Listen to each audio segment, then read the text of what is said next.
Hello YouTube, I'm the rock kid from school, and today I will install this Cheeta M130 high-speed motor in my mp5k.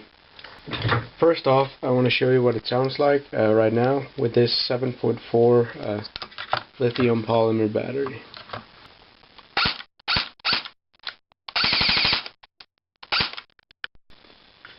Alright, so now I got the Cheeta M130 high-speed motor in the mp5k, and I'll be using the same 7.4 volt lithium polymer battery.